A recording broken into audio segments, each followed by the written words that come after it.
Okay, we'll begin our time today with a roll call of the Waco Plan Commission. Mark Arias. Present. Dominic Rouse. Present. Tara Briscoe. Present. Jed Cole. Jed Cole, I think you just popped in. Present. Benji Gomez. Present. Ray Jefferson. See if she hops in here in a moment. Jason Ramos. Yeah, present. Chase Smith. Jeremy Vickers. I'm here. And Ray Jefferson. Here. And Ross Harris, I am here. We'll now call the meeting of the Waco Plan Commission on October 24th, 2021 to order. It is 7:01 p.m. On March 16th, 2020, the governor suspended various provisions of the Open Meetings Act pursuant to his state of disaster authority. The change was effective March 16th, 2020 until further notice or until the state disaster declaration expires. In accordance with social distancing guidelines and while providing as much transparency as possible, the Waco Plan Commission meeting will be closed to the public attending in person. This meeting is being broadcast live at www.wccc.tv. The audio is being recorded and the recording will be made available to the public. According to the Attorney General, governmental bodies must offer members of the public alternative methods of communication with their public officials.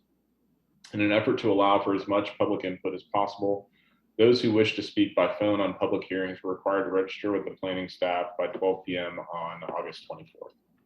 The first item on our agenda is approval of the minutes from our, I'm sorry, I don't have the date. With the July, something didn't come over when I transferred this. I apologize. July 13th. July 13th. Work session and business meeting. Are there any changes or additions? All right, seeing none, they'll stand as written. We will move on to our public hearing agenda items. Mr. Peters, what are the plats before us today? Yes, sir, Mr. Chair, members of the commission. We do have 4 subdivision plats for your consideration. I'd like to take 1, 3, and 4 together first. And those are the preliminary plat of Liberty Oaks Edition, final plat and construction plans of the Creekside Edition phase 9 and 10. Planning Services does recommend approval with conditions on all 3 of these plats. All righty, thank you. Now open the public hearing. Are there any questions or comments on the plats? We have no registered public speakers, so we'll close the public hearing. Do we have any motions on these items? Yeah, Mr. Chairman, based upon staff's finding, I'd like to motion that we do recommend approval with conditions. Second. I have a motion by Mr. Ramos, second by Mr. Vickers. Is there any further discussion? If you'd like to vote in favor of the motion, please raise your hand. If you'd like to vote, okay, perfect. Motion passes unanimously. I believe we have one more plat to take up. Yes, sir. This is a public hearing on the final plat and construction plans of the Bodie Road Edition phase 1. Staff has reviewed this plat and recommends approval on this one. All righty, thank you. We'll open the public hearing on this plat. We again have no registered speakers for it. Do we have any questions for city staff? Hearing none, we'll close the public hearing and we'll entertain a motion on these items. For this item.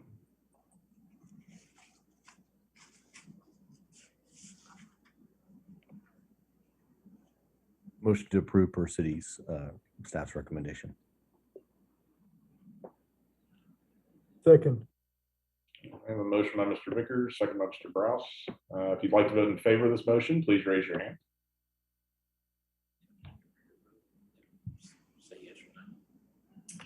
Motion passes unanimously. We'll move on to our zoning application cases. In the case of Z-21-48, what's the recommendation of city staff? Yes, Mr. Chair, members of the commission, this is a public hearing on a request from Cameron and Danielle Philgreen for property at 3201 Colcord Avenue for a special permit for short-term rental type 1 in an R1B district. We mailed out 19 notices for this request and had 0 returned. Planning Services recommends approval of the special permit subject to special provisions and conditions and based on the following findings. 1, that the proposed use is consistent with the comprehensive plan. 2, that the proposed use is compatible with the appropriate and orderly development of the area in which it is located. 3, that the proposed use would not be more objectionable to neighboring properties because of traffic congestion, noise, noise, vibrations, or any other characteristics in any use permitted in the zoning district without the grant of a special exception. 4, that available community facilities and services, including the road system, providing access to the proposed use, are adequate for the proposed use. These findings are required for the granting of a special permit as per section 28-122 of the City of Waco zoning ordinance. And I will reference these findings in future special permit requests as well. Thank you. We will now open our public hearing. We have no registered speakers for this item. Do any commissioners have any questions for staff? Okay. We will close the public hearing, and we have a recommendation of approval by city staff. Do we have any motions in this case? It's a motion to recommend approval. Second. We have a motion by Mr. Ramos of approval, second by Mr. Arias. Do you have any additional discussion? Would like to vote in favor of this motion? Please raise your hand. Motion passes unanimously. We'll move on to case Z-21-49. What is the recommendation of city staff?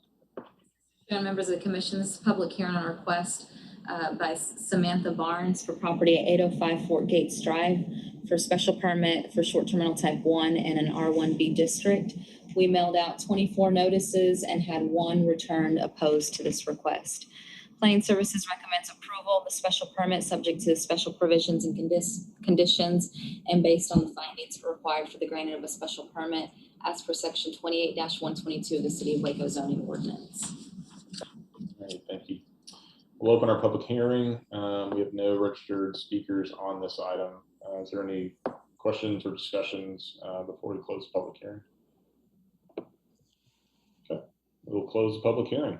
We have a recommendation of approval from staff. We'll entertain motions on this item. Motion to approve per staff recommendation.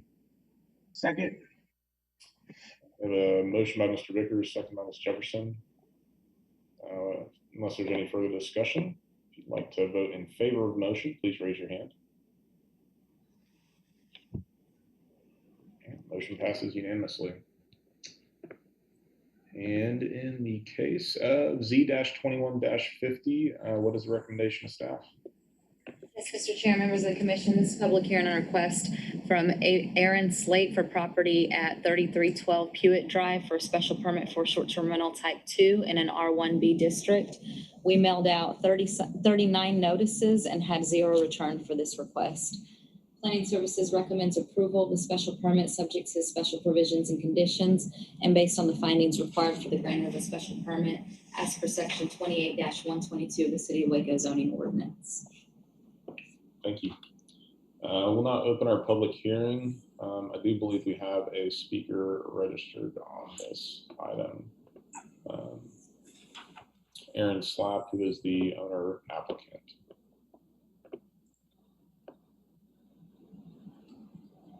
Hi, Aaron. Yes, ma'am. Hi, you are on the call.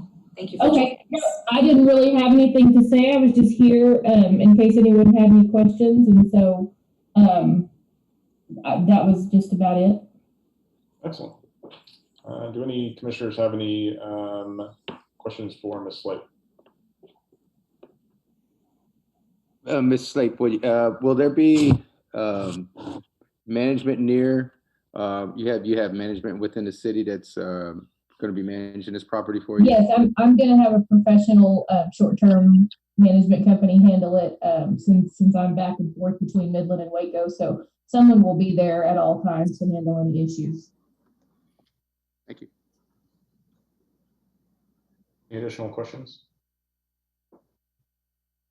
All right, Ms. Slade, thank you so much for joining us tonight. Thank you. Do we have any final questions for staff before we close the public hearing?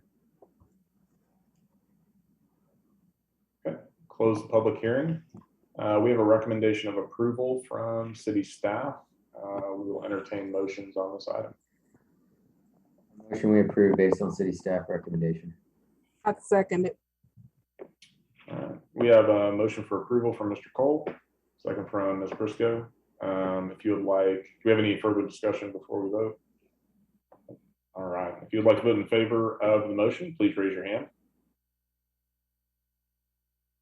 If you would like to vote in opposition to the motion, please raise your hand. If you would like to abstain from the motion, please raise your hand. Sorry, I was raising it up on the opposed. Okay. We have a vote of 7 in favor, 3 in opposition. Motion passes. Mr. Chair, who was the third no vote? It was myself, Mr. Ramos, and Mr. Gomez. Okay, thank you.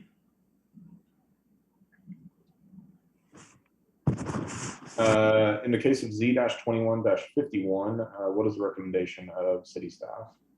Yes, Mr. Chair, members of the commission, this is a public hearing on a request by Lindsay Bednar for property at 3312 Cliffdale Drive for a special permit for short-term rental type 2 in an R1B district. We mailed out 26 notices and had 1 return opposed to this request. Planning Services recommends approval of the special permit subject to special provisions and conditions and based on the findings required for the granting of a special permit as per section 28-122 of the City of Waco zoning ordinance. Thank you. We will now open our public hearing. We have 1 speaker registered on this item, Lindsay Bednar, who is the owner of the property. Yes, can you? Bednar, welcome. Ms. Bednar, we can hear you. Okay, perfect. So, yeah, I live at 3313 Cliffdale Drive, and I'm the sole property owner. Since 2019, I have performed significant renovations, including fixing foundation, repairing extensive termite damage, adding electrical box and removing popcorn ceilings, among many others.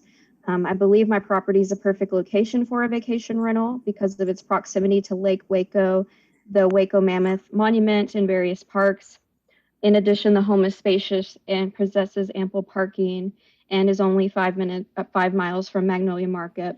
I plan to run my short-term rental in a highly professional manner by meticulously screening guests prior to accepting reservations and implementing software such as NoiseAware and/or Party Squasher. Both of these softwares are very renowned in the vacation rental space to limit or restrict parties, curb unreasonable noise. One of them measures the decibels in a home and the other measures the amount of mobile devices that are in a home. So you can set notifications to basically prevent a party or something from happening where rather than a neighbor calling you and saying there's 30 people at your house, you're already going to be notified ahead of time. I do not want my short-term rental to be a nuisance to my neighbors, and I will take every precaution possible to prevent that. I also intend to hire local residents to assist in the operations, as well as recommend small local businesses to my guests.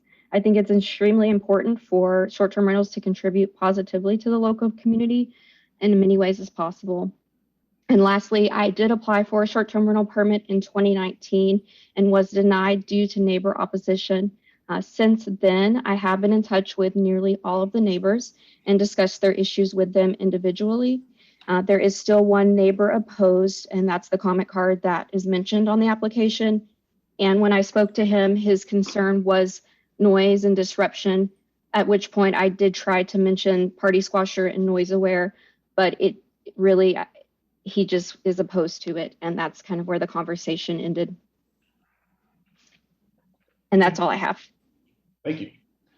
Do we have any questions for Ms. Bednar? All right. Thanks so much for joining us this evening, man. Okay. Are there any final questions for city staff before we close the public hearing? Okay. We will close the public hearing. We have a recommendation of approval for this special permit by staff. Do we have any motions on the item? I'll motion to approve based on city staff recommendation. Second. We have a motion of approval by Mr. Cole, a second by Mr. Vickers. If you would like to vote in favor of this motion, please raise your hand. If you would like to vote in opposition to this motion, please raise your hand. We have a vote of 8-2. Motion passes. We'll move on to Z-21-52. In this case, what is staff's recommendation? Members of the commission, this is a request from Camille and Blake West for property at 2710 Cumberland Avenue for a special permit for short-term rental type 2 in an R1B district. We mailed out 29 notices, had 2 returned, 1 in favor and 1 with a question, which we did respond to that question via email. Planning Services recommends approval of the special permit subject to special provisions and conditions and based on the findings required for the granting of a special permit as per section 28-122 of the City of Waco zoning ordinance. Okay, thank you. We will now open the public hearing. On this item, we have no public speakers registered. Do we have any further discussion or questions for staff before we close the hearing? Okay, we will close the public hearing. We have a recommendation of approval from city staff. Do we have any motions on this item? Motion to approve based on staff recommendations. I'm sorry, I didn't catch who seconded on that one. Okay, we have a motion from Ms. Jefferson, a second from Mr. Cole for approval. If you'd like to vote in favor of this item, please raise your hand. If you'd like to vote in opposition to this item, please raise your hand. Motion 8-2. Vote is 8-2 in favor. Motion passes.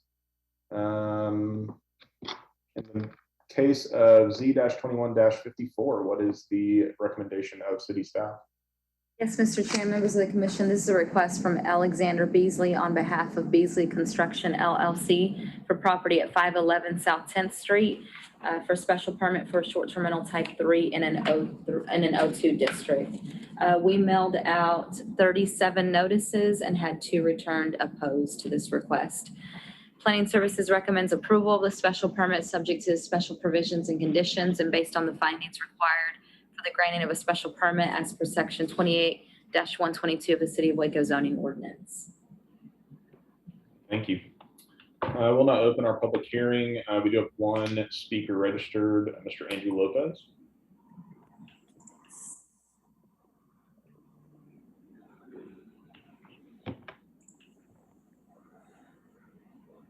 Hi, Andy, you will need to unmute yourself in order to speak. I just did that now. It just came off the screen. So I'm going to talk to my phone because I'm not sure what's going on here. But what I like to do is, I'm getting a lot of feedback, ain't I? Yes. Yeah, we're getting quite a bit. How's that? Okay, let's start all over. Okay, I want to thank you for taking the time to listen to what I've got to say. The first thing is the history of Airbnbs has always been owners that rented out 1 or 2 rooms to allow guests to come to Waco, to enjoy Waco without the expense of the hotel or the availability of a hotel. Now, this particular application differs from most of the other ones that you've heard today. And it has to do with changing, oh God, I still sit there. Changing the status of a particular property that doesn't actually exist. The one thing that feedback is terrible. Or I will push through it. It's no problem. Okay, I'll try. Well, the first thing I want to say is this, is a STR3 is supposed to be for a multifamily property. And the definition of a multifamily property is a duplex, triplex, fourplex, or an apartment complex. There's one thing that they all have in common. They all have common walls. This particular property contains 4 tiny houses that are not connected. We've had 6 different changes in our neighborhood that our neighborhood association hasn't been put on notice of these changes until after the fact. Now, the first thing that I would like to talk about is in 2014, the STR board made no issues of the overlay ordinance where no STR3s in an overlay district were to be placed. But apparently this year, 2 changes have been made. The definition of the multifamily property and the acceptance of STR3s in the overlay district. Now, I understand that sometimes the change is necessary, but not when it only serves 1 or 2 investors that just do it for profit. It has no benefit to the neighborhood and actually harms the residents. And my explanation for that would be this particular property at 511 South 10, their asking price is $1.3 million, which is $150 per square foot. And the neighbor at 515 South 10, his property undeveloped or unremodeled is $121,350, which is $12 per square foot. When this property sells, the gentleman and everybody around the neighborhood will skyrocket in property values.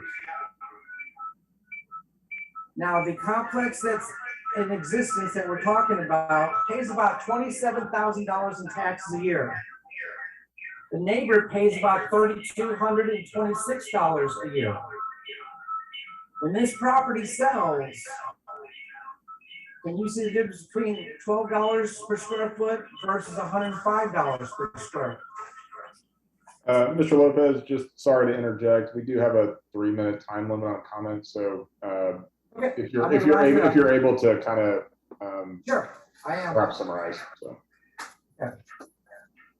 So when these sales occurs, they burden heavily on the existing homeowners regarding inflated taxes.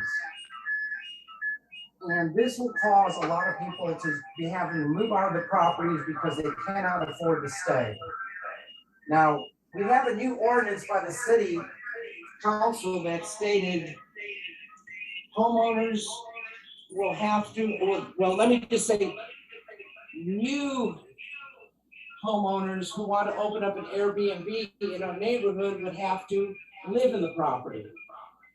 By creating the STR3 and changing the definition of the STR3, you're letting these people under the fence so they can sell it for the highest profitability. It doesn't match apples and oranges.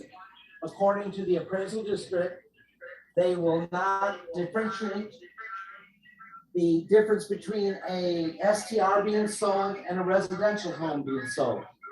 Okay. So this is the reason I would like to ask you to vote no on the Z2154 or suspend the vote to determine what the city is going to do about owner-operated STRs from this point on.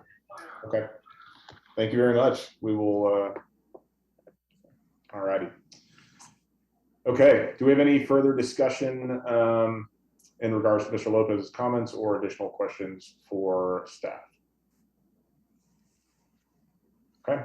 Hearing none, we will close the public hearing. We do have a recommendation of approval from city staff on this item. Do we have any motions?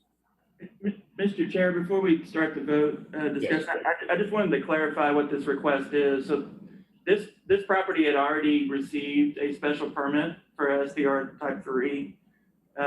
They are requesting to amend their conditions of their permit to allow the special permit to be transferred. Currently, the language does not allow it to be transferred. What they're proposing is to allow it to be transferred to another SDR type 3. Staff did recommend that change in the special permit language because the way this property is set up, it is 4 individual dwelling units, and the units are really not set up for long-term rental. And we felt like with the recent ordinance change and not allowing the permit to be transferred, that it does put an undue burden on this property owner. So we do have language in the special permit transfer policy that it could be transferred or assigned or may not be transferred or assigned except for a transfer in connection with financing for a short-term rental type 3, or a transfer to another short-term rental type 3, or a transfer resulting from a foreclosure of any type, any short-term type 3. And then we also added some language in there that says, provided that the use of the property remains a short-term rental type 3 with the following unit characteristics, that the short-term rental units remain equipped with a kitchenette, which is a bar sink, microwave, and mini fridge, instead of a full kitchen, which would be a full-size sink, oven, and refrigerator. So if those units are converted to full dwelling units, then their permit would no longer be valid. That the short-term rental units remain without laundry facilities, no washer or dryer, and that the short-term rental units remain rented separately instead of as a group. And so that's what this, I just wanted to clarify that, what this request is for. I appreciate that. Thank you, Mr. Peters. Is there any follow-up questions on that by commissioners and just on those points of clarification? Yeah, I guess I have one. Since we are in a process of rewriting, or the city's in the process of looking at STR2 type 2s and type 3s, does this, in a sense, if you extend or amend to where they automatically can transfer, is it kind of in a sense assuring whoever it's transferred over that they will be able to continue to use it regardless of what changes are made to type 3s? Yeah, so the ordinance has already been changed. So this is the last round of the request because it went into effect June 15th. And so these applications came into the city before that June 15th effective date of the ordinance. So if this change is approved, as long as the units that are on site stay set up the way they are, it can continue as an SDR3. If they're remodeled into more, what I would say, more of a long-term rental type unit, then that SDR3 option would go away. And it is my understanding too that this particular property is a little bit of a special case because it really has no other viable use. Is that correct? In our opinion, that's correct. It would need to be remodeled. All 4 units would need to be remodeled to accommodate more of a long-term rental setup. And that is a unique, most of everything that y'all seen, I would say everything that y'all seen up to this point with the SDR3s have been full dwelling units set up for either short-term or long-term rentals. And the transferability is limited to this special permit, not all type 3s. That's correct. Okay. Any further questions? We'll close the public hearing. As I mentioned, we have a recommendation of approval from staff. Do we have any motions on this item?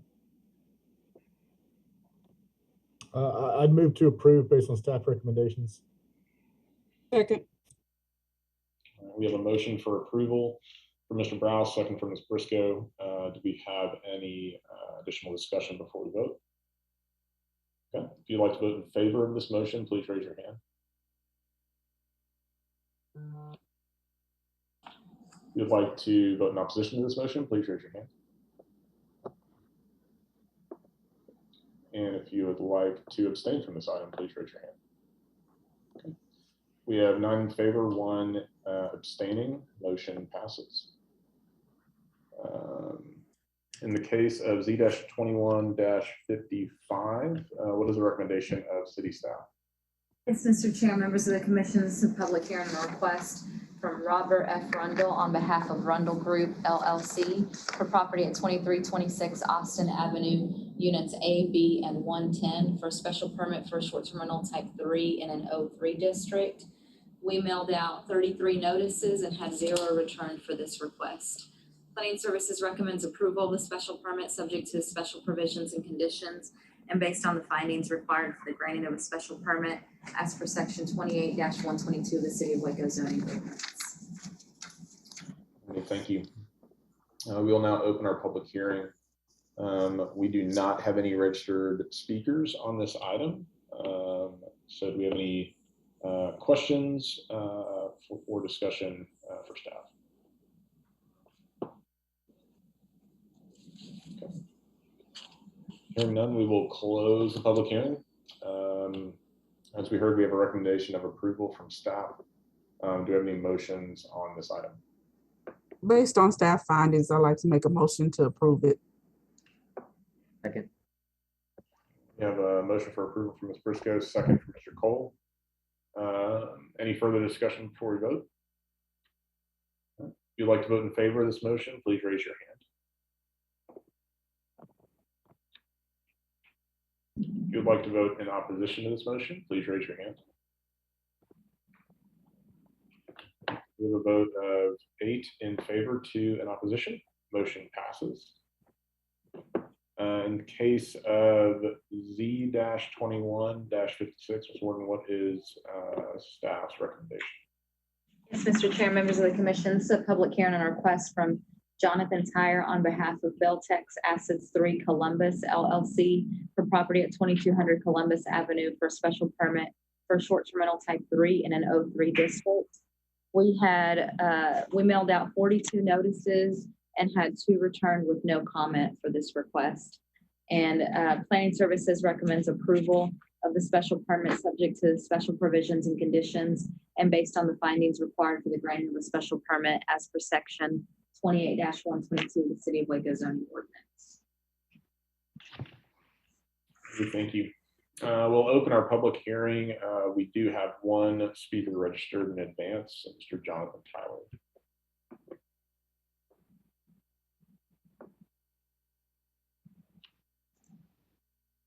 Hi, Mr. Tyre. Hi, can you guys hear me? Okay, cool.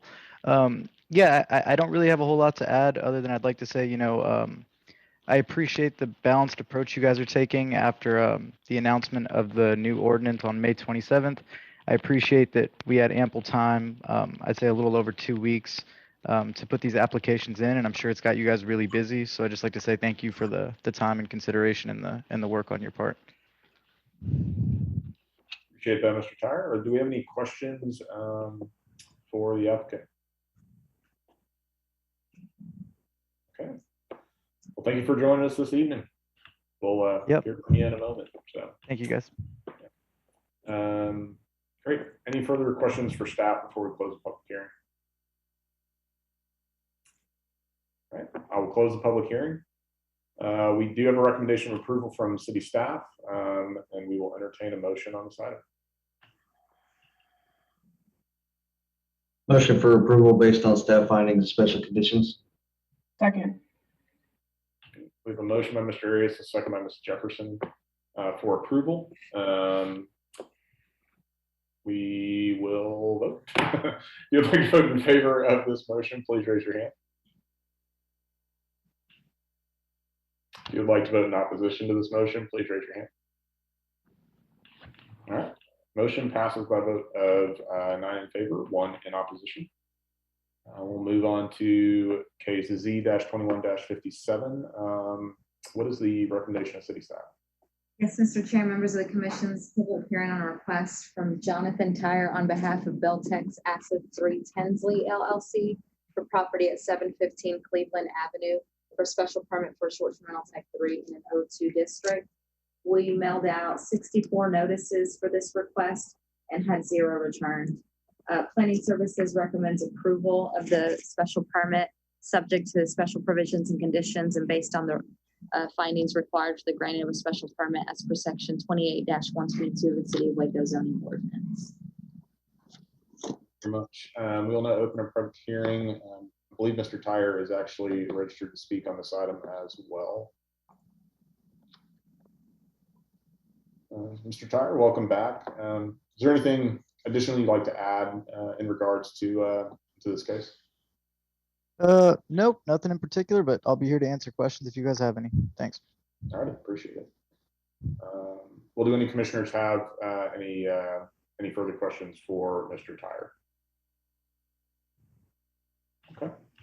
Thanks for joining us. Oh, sorry, we have one question. I guess I had a clarifying question. So it was the previous one was for Beltex Assets Columbus LLC. This is for Beltex Assets Tinsley, correct? Yes, that's correct. Okay. Any further questions?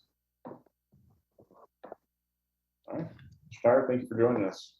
Yep, thank you guys. Any further questions for staff before we close the public hearing? We will close the public hearing.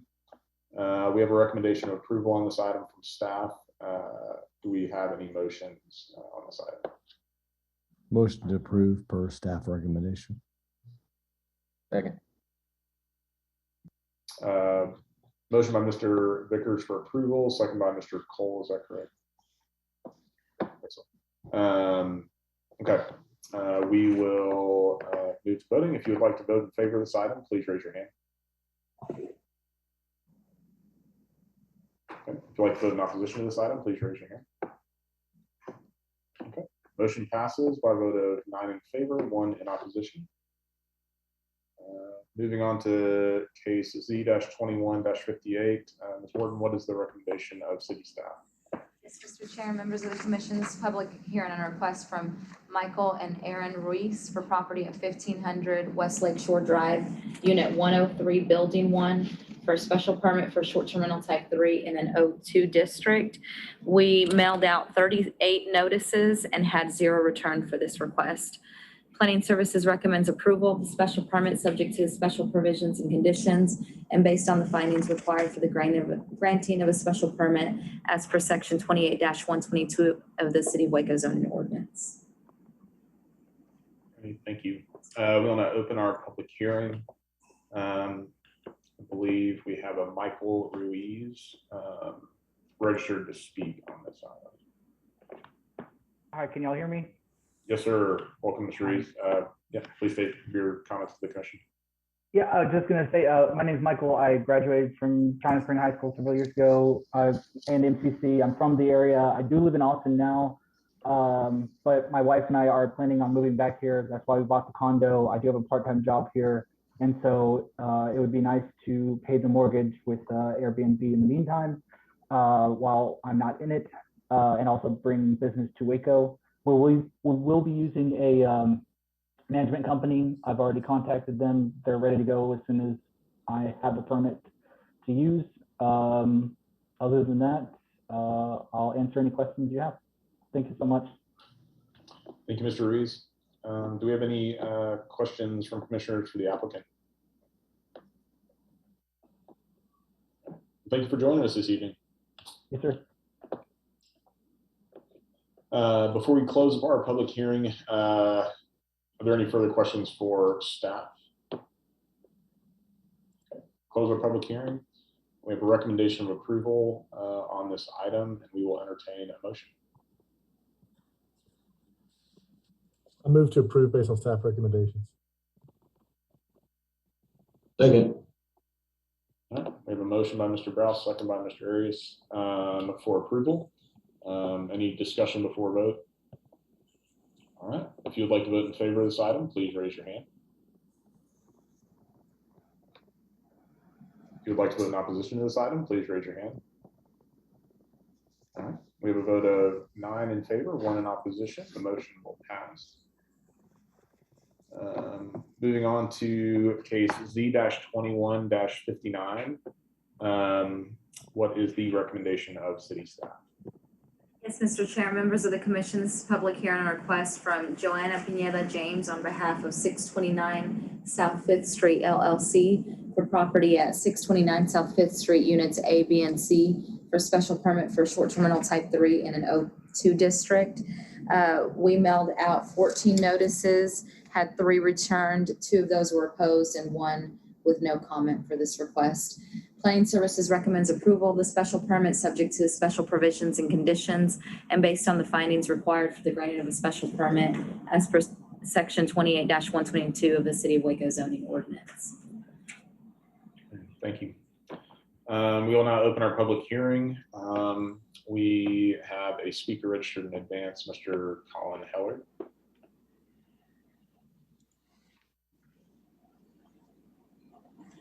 Can you hear me? Yes, sir. Mr. Heller, please make your comments to the commission. Thank you. I don't have any additional comments, but we do appreciate the consideration of the commission. Thank you. Do any commissioners have any questions for the applicant? All right. Thank you for joining us this evening. We will, are there any final questions before we close our public hearing? Okay, we'll close our public hearing. We have a motion of approval by city staff, or a recommendation of approval by city staff, and we will entertain a motion on this item. Motion to approve based on staff recommendation. Second. We have a motion of approval by Ms. Jefferson, second by Ms. Briscoe. Any discussion prior to voting?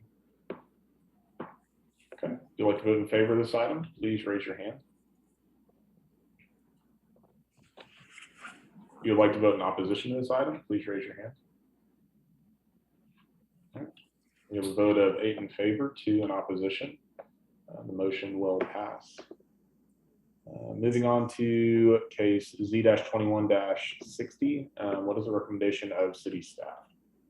Yes, Mr. Chair, members of the commission, this is a public hearing on a request from Angela Noggle and Stephen White for property at 2925 Park Lake Drive for special permit for short-term rental type 1 in an R1B district. We mailed out 23 notices and had 0 return for this request. Planning Services recommends approval of the special permit subject to the special provisions and conditions and based on the findings required for the granting of a special permit as per section 28-122 of the City of Waco zoning ordinance. All righty, thank you. We will now open our public hearing.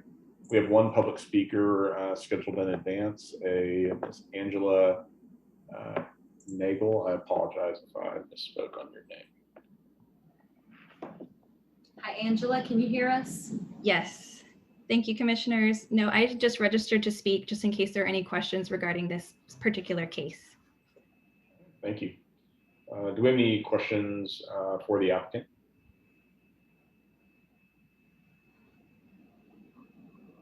All right. Well, thank you for joining us nonetheless. We appreciate you making yourself available. Thank you for having us. Yeah. We will, do we have any further questions before we close the public hearing for staff? Okay, we will close our public hearing. We have a recommendation of approval on this item, and we will entertain a motion from the commissioners. Motion to approve based on staff recommendation. Second. We have a motion of approval by Mr. Vickers, a second by Mr. Cole. Any discussion prior to our vote? Okay. If you'd like to vote in favor of this item, please raise your hand. If you'd like to vote in opposition to this item, please raise your hand. I actually meant to vote in favor of the item. I apologize. I was trying to see if Ms. Briscoe's hand was up and the filter was. I apologize. I'm sorry. Okay, I believe that was unanimous on that item. So, okay, motion passes for approval. In the case of Z-21-61, what is the recommendation of city staff? Yes, Mr. Chair, members of the commission, this is public hearing on a request from James Beard for property at 620 Bosque Lane for a special permit for short-term rental type 1 in an R1B district. We mailed out 14 notices and had 1 returned opposed to this request. Planning Services recommends approval of the special permit subject to the special provisions and conditions and based on the findings required for the granting of a special permit as per section 28-122 of the City of Waco zoning ordinance. Alrighty, thank you. We will open our public hearing. We do have a registered speaker in advance, so Mr. James Beard. Mr. Beard, are you able to hear us? Yes, good evening. Hey, gentlemen, ladies and gentlemen, thanks for the consideration of the on the permit request. I did try to reach out to the one gentleman that expressed opposition, and his opposition was about, again, Airbnbs are just people that come in and have parties and create noise. And so, being present at the property, one, I think we could shut that down really quickly if anything did happen, but also as a condition, as a condition of renting, it's very specific that no parties or events are to be held in connection. And so it's just a small residence, so anyway, I appreciate you guys looking at this, and let me know if you have any questions. Absolutely. Thank you for joining us this evening. Do we have any questions for Mr. Beard? Okay. Thank you for being here tonight. Before we close our public hearing, do we have any final questions for city staff in regards to this item? All right. We'll close our public hearing. We have a recommendation of approval on this item from staff, and we will entertain a motion. Motion to approve based on city staff recommendation. Second. We have a motion to approve from Mr. Cole, a second by Ms. Jefferson. Any discussion prior to our vote? Okay. If you'll raise your hand. If you'd like to vote in favor, please raise your hand. Motion passes unanimously. We will move on to case Z-21-62. Ms. Warden, in this item, what is the recommendation of staff? Actually, our director, Clint Peters, will be taking the agenda. Excellent.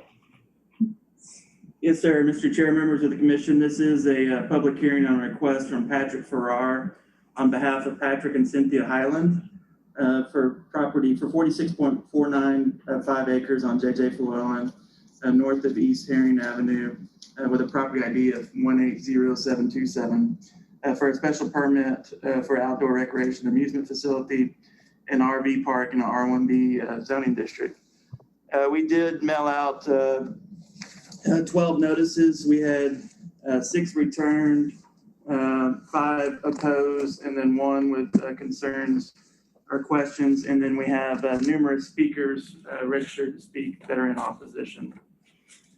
Planning Services recommends approval of the special permit subject to the special provisions and conditions based on the findings required for granting of a special permit for section 28-122 of the City of Waco zoning ordinance. I would like to read some of those 19 conditions into record. One is that the RV park shall be operated in accordance with all applicable regulations, including Chapter 15 manufactured housing and recreational vehicle parks of the City of Waco Code of Ordinances. The permittee shall obtain all permits or license which are required under this ordinance of the City of Waco or other agencies of the county, state, or federal government. The property may be inspected by the Departments of Planning, Inspection Services, Fire Services, Utilities Department, Health District, or any other responsible departments to ensure the building or premises complies with all codes and special conditions. Number 8, the site plan must meet all development standards consistent with the site requirements of Plan Review Committee, including but not limited to the following: site grading and drainage, parking, signage, vehicle, pedestrian access and circulation, landscaping, refuse location and access, and fire protection location and access. Building permit will not be issued until full compliance with all development standards. Another one is a traffic impact analysis required to be provided before issuance of the RV park license or building permit for the site. Based upon this study, the developer may be required to construct additional street and traffic improvements at time of development, which are roughly proportionate to the impact of proposed RV park. No HUD code manufactured homes or mobile homes, as defined in section 15.1 of the Waco Code of Ordinances, are permitted on the site. All vehicles, including RV, must have current registration, inspections, and license plate. All lighting on the site must be dark sky friendly, as defined in the International Dark Sky Association.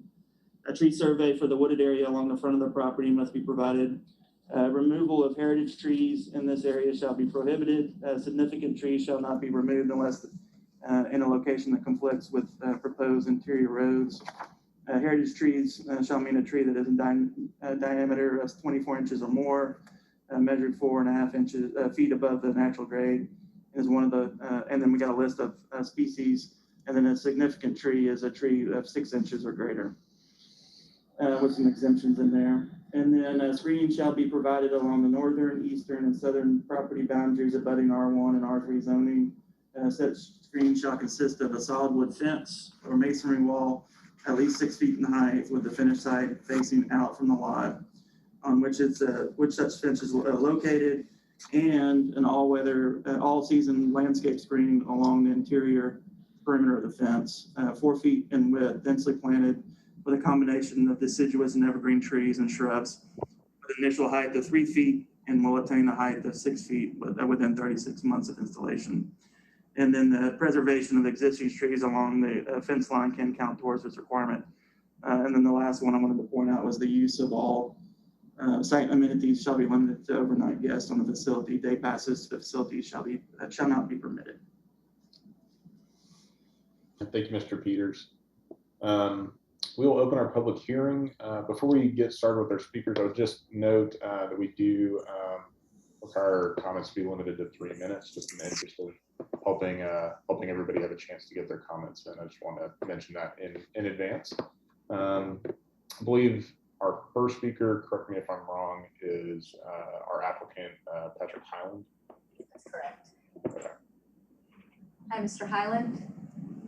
Hello, can you hear me? Yes, we can. Thank you for joining us. Please address your comments to the commission. Thank you. I was here to address any questions that some people may have regarding the RV resort that we're looking to build. The RV resort, as Mr. Peters said, will have a masonry wall. It will be 24-hour security with a guardhouse at the entrance, with enough room for RVs to turn around there for as code. We will have at this RV resort, it will be, as others that maybe you visited in the past or others, that they have quiet hours from 10 at night till 8 in the morning. It's going to be a very family friendly facility, but it's going to be upscale with all concrete driveways, 30-foot roads going in around the perimeter of the property, as well as going into the site. So it will be very substantial. We will have also, this is short-term rentals. Typically people are going to be 3 to 4 days, maybe over the weekend, but it could be weekly, but no longer than 90 days. Anybody that will stay at the RV resort will have that over 30 days will have to do a background check. That is standard in our industry. We are not only have retained the two of the premier the development company in the RV industry in this space, but also Horizon Outdoor Hospitality from the property management standpoint to ensure all of the different aspects of the business are being run properly and up to code. So I will just leave it there. We will also have tiny homes on the property for people coming in for short-term rental, coming in for Waco, visiting that as well. So anyways, I'll leave the rest of my time to those who have any questions, and I'd be happy to answer any later. Thank you for allowing us to join tonight. Excellent, thank you, Pat. Do we have any questions for Mr. Howe?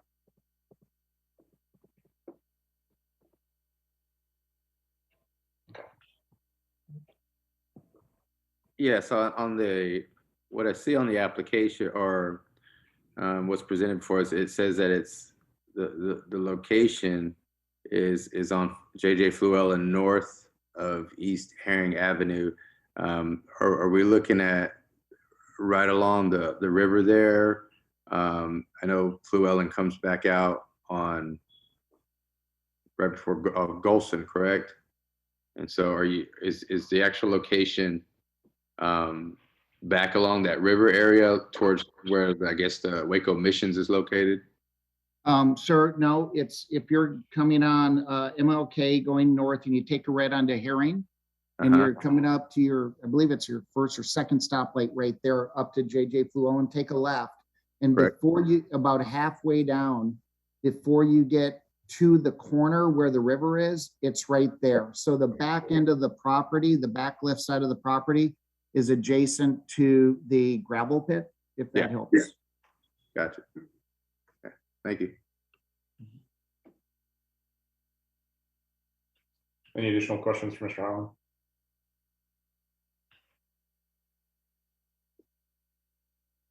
All right. Mr. Howland, if you wouldn't mind staying on the line in case you'd like to respond to any further comments, appreciate it. Sure. Thank you. All right. We'll move on to our next speaker. I have Loretta Napier. Ms. Napier, are you on? Yes, I am. Good evening. I wanted to speak not about specifically the RV park, but the location of it. I live in the Golson Heights subdivision, which is a predominantly African-American subdivision. And the uniqueness of the subdivision is that it was built in 1956, and about 80% of the people who are here are the original owners, or we are the descendants of the original owners. And we've moved back. I've moved back into my parents' house, not by necessity, but by design, because I grew up here and it's a place that I can come and have peace. And I just think that with everything, with building the RV park and the amusement park, it's not the park that I'm concerned about, it's everything around it. We have the Golson Road that we have to go out of our neighborhood to enter. And even with the rerouting of the traffic from 35 now, sometimes the traffic is kind of full. Having said that, a lot of our residents are senior citizens, or we're getting there close slowly. And having to come out in a lot of traffic is pretty exhausting, because sometimes it takes us 20 minutes to get out of our neighborhood. And so the traffic, it's hard for me to explain all this in 3 minutes, but the traffic is one of my concerns. The safety is another concern, because there's another subdivision across the street that we walk across the street, and it's like with the traffic, we won't even be allowed to, walk across the road. And so I think that my major concern is the safety of what we're used to and just running about the neighborhood. We are a neighborhood who know each other. We're a neighborhood who come together and try to meet each other's needs. But the concern that we have, and last night, we only got this notice a couple of days ago, and the concern that most of the neighbors have is, first of all, we had no idea that it was going on and that it would change the integrity of where we live. This area, including the area where the RV park is going to be built, is primarily, and if not solely, residential. The gravel pit in which he spoke is in my backyard. It's right after my backyard. So it's not the fact of the RV park, it's the fact that you're putting something commercial into something we have grown up and we are accustomed to and are comfortable with being residential. And so I guess that would be my primary concern. And I am against this because of the transient nature of the visitors. I'm concerned about safety, security, and the traffic. Excellent. Thank you, Mrs. Napier. Do we have any questions for our speaker? Thanks so much for joining us this evening. Thank you. Next I believe our next speaker is a Wilson Wamani. Hi, Mr. Wamani.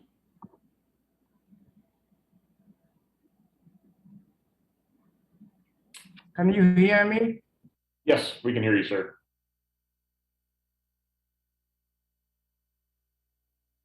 Oh, you've actually muted yourself now. If you wouldn't mind taking yourself off mute. Okay, now you can hear me. Yes, we can hear you, sir. Okay.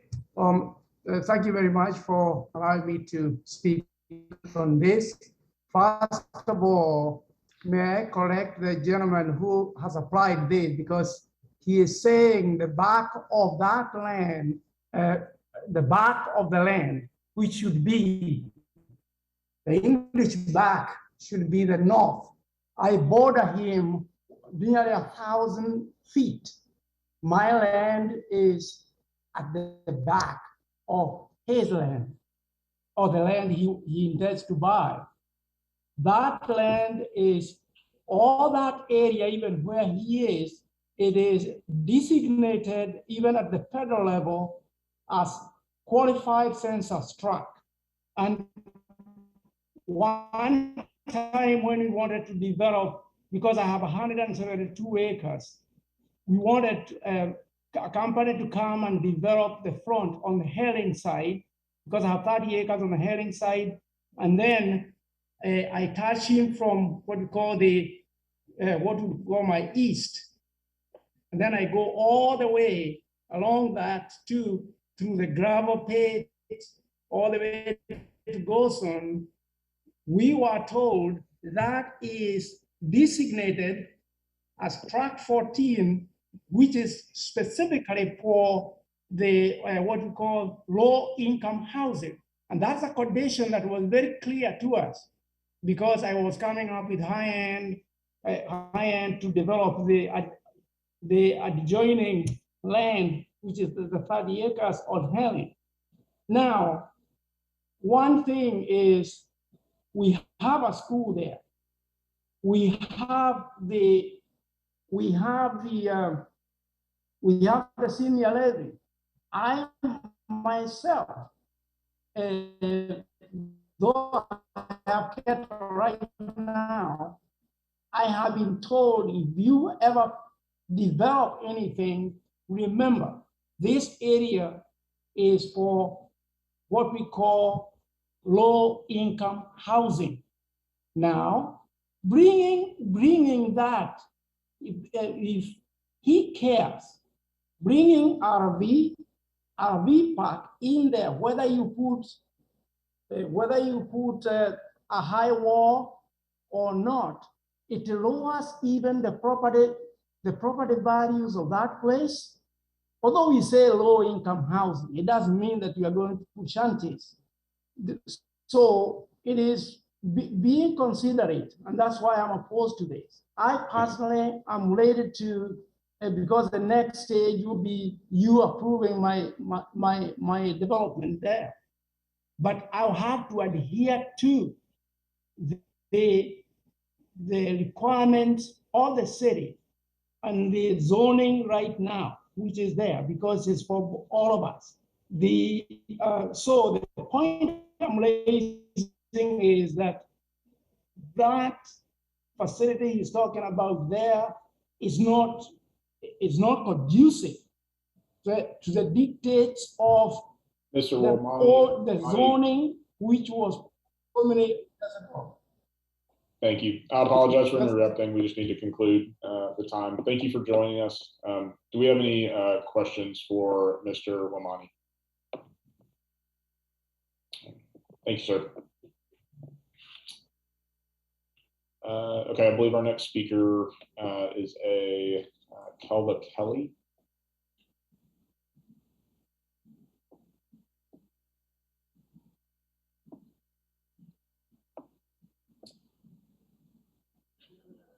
Don't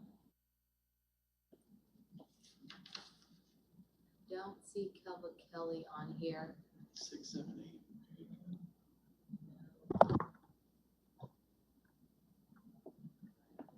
8. unless,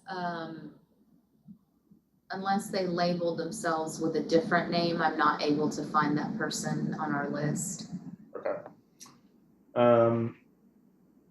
Kelly, if you are on in the participants and you're under a different name, if you wouldn't mind making note of that in the chat, and we can move on to Miss Anna Chapa.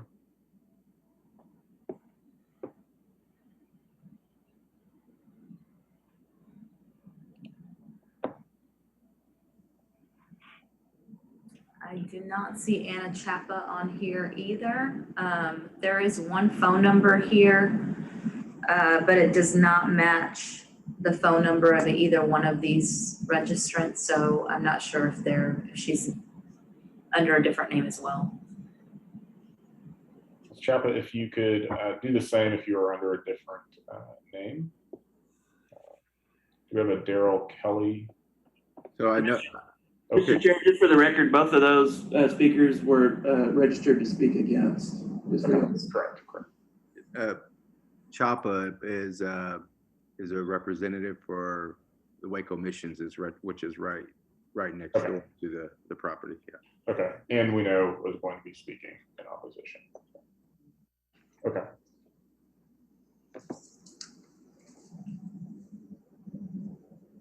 Okay.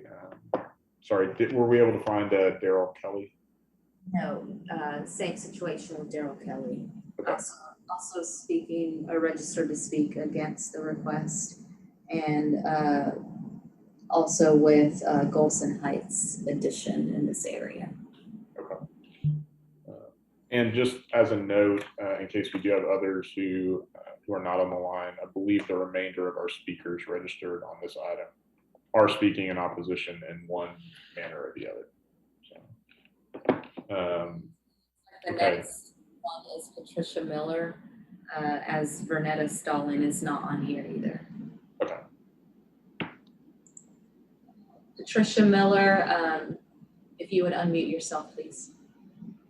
Yes, good evening. Good evening. Good evening. Hi. And thank you, commissioners, for taking this time. My name is Patricia Miller. I reside at 2032 King Cole Drive within the Sharondale subdivision. I am currently the McLennan County Commissioner for Precinct 2, and it is within Precinct 2 that the proposed project would be developed. As a homeowner and as the county commissioner for this area, I stand opposed to the request to grant a special permit to allow an outdoor recreational and amusement facility and recreational vehicle park to be located in our current R-1B single family residence zoning district. One of the benefits of our zoning designation is that it protects our environmentally sensitive area. It provides for privacy and tranquility. It protects our neighborhood appearance, the quality of life into the future, and it gives our community some control over its land uses. One of the most common themes I hear when I ask people what they would like to have in East Waco is quality homes. There is a demand for more available quality homes for people wanting to live in East Waco. Just a short history note. The subdivision I live in, Sharondale, was built in 1966. The subdivision across from me that Ms. Napier referenced earlier, its sister companion is Golson Heights, and it was built in 1956. They were built when the availability of quality housing for African Americans was virtually unattainable, and segregation prevented access for African Americans to quality housing. In addition, Carver Park neighborhood and Hollywood addition also provide quality single-family living here in East Waco. All 4 neighborhoods would be impacted by this project.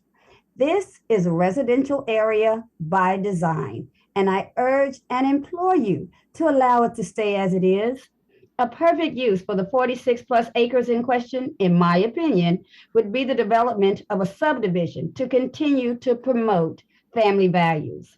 The National Association of Home Builders released its September report in which it showed Waco, McLennan County, among 99 metropolitan statistical areas nationwide, are surging. Our housing market is surging. 3 factors are measured in determining that: employment growth, the price of homes, and the growth in the number of permits issued to build single-family homes.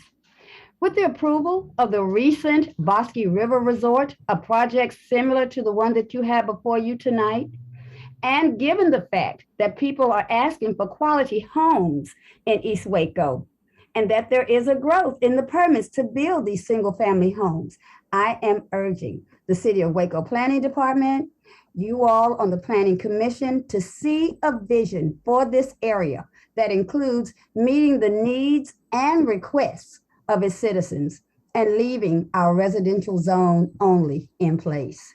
Thank you. Thank you so much for those comments. Do we have any questions for Ms. Miller? Thanks so much for joining us this evening. Thank you. I appreciate your time. Ms. Wharton, is Ms. Johnson on the line? Yes, Ms. Johnson, you are allowed to speak now. If you would unmute yourself. Thank you. Thank you for this opportunity for me to speak about the proposed plan to develop and build an outdoor recreational and amusement facility and park area. I live on at 2405 JJ Fluellen, and many older adults and I have been here. We reside in a community that is surrounded by wooded areas that have the deer and the skunk and the bobcat that can walk through, and we respect them and they move around us. So they would be removed if this area was developed. My neighbors and I are asking that this request not be approved for the following. One, the addition of an amusement park would increase the noise level, thereby disturbing the wildlife and of course us seniors who need a low noise environment.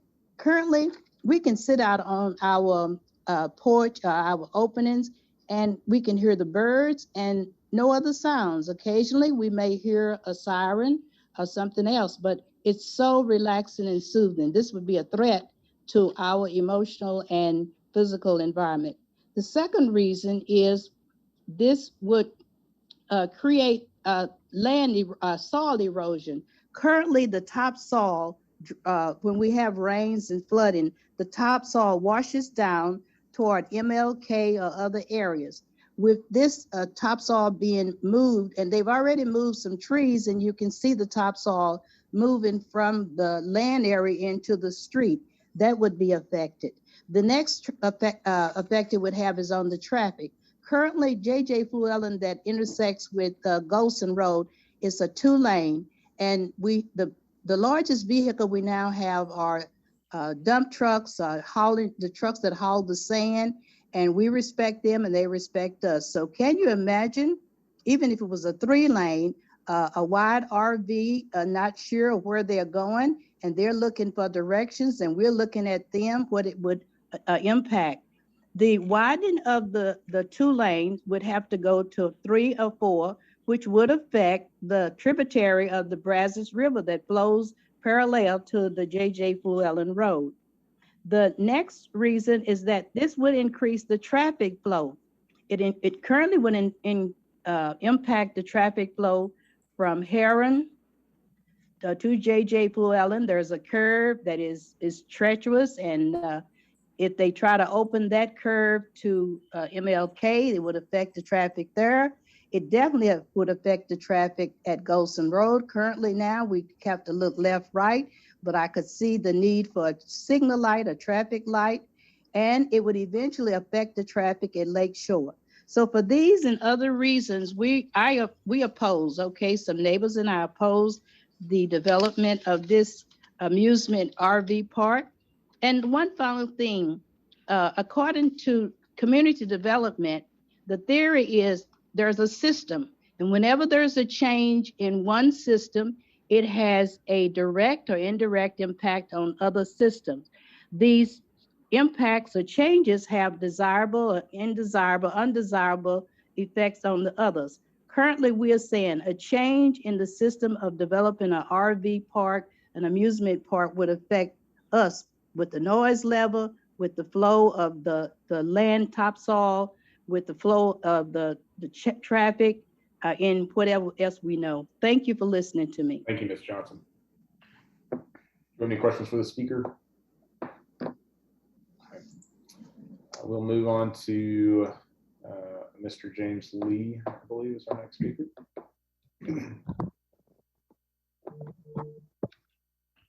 Hi, Mr. Lee. Mr. Lee, you'll need to unmute yourself in order to speak. All right. Good evening. Can you hear me? Yes, sir. If you could state your comments to the commission. Thank you. Good evening, commissioners. I want to thank you all for allowing me the opportunity to come before you today. I come to you today in two roles. I come to you as representing the members of the Carver Neighborhood Association as vice president. I also come to you as the McLennan County Justice of the Peace Precinct 2. I want to first thank city staff, neighborhood services for informing me about this proposed agenda item. And I need to make a correction in regards to the location. As you make that left off of Herring Avenue, the first thing that you're going to see is Carver Park Baptist Church, which is one of the largest African-American churches in East Waco. Then you're going to see Guama, which is a school that is designed to train our children to be better off. And then you're going to have Eastern Little League, which is the Luther J. Mitchell Ballpark. Then you're going to have the proposed site, but right across from the proposed site, you're going to see a farm. And then before you get to the curb, you're going to have a resident, which are the Dunners, which they own and occupy that property. Then you go a couple of feet, then you get the turn going to the river. Now, with that being said, based on the data derived from McLennan County Elections Office and my canvassing, I have knowledge that 60 to 70% of the registered voters in Precinct 12, which is the voting Precinct 12, are considered senior citizens. This will be disturbing them. This property lies adjacent to Dripping Springs Retirement Center, as you've known, as well as the Hollywood, Golston Heights, and Sherindale addition. These homeowners of the mentioned additional homes built their homes about 50 years ago with dreams of being able to retire in peace. Now, he did mention that they're going to have quiet hours between 10 p.m. and 8 a.m. Well, I honestly, my grandparents are gone to glory, but sometimes whenever you retire, which I know a lot of them, they sleep late and wake up late.